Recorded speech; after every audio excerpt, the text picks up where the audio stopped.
લોકસભાની ચૂંટણી પહેલા પાટણમાં ભાજપને ઝટકો।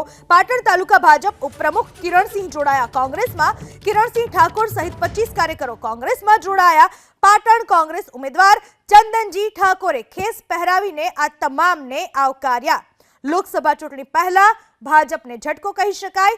પાટણ તાલુકા ભાજપ ઉપપ્રમુખ કિરણસિંહ જેઓ કોંગ્રેસમાં જોડાયા છે।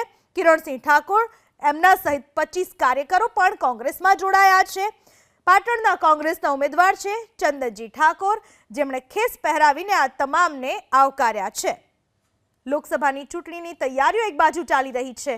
7મી મે મતદાન યોજાવા જઈ રહ્યું છે અને એ પહેલા ભાજપને પાટણમાં ફટકો પડ્યો।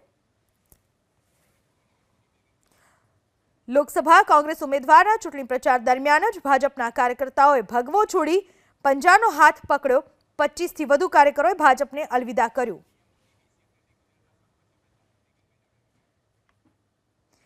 પ્રધાનમંત્રી નરેન્દ્ર મોદી જેઓ 20મી એપ્રિલથી ગુજરાતમાં શરૂ કરશે ધુઆંધાર પ્રચાર।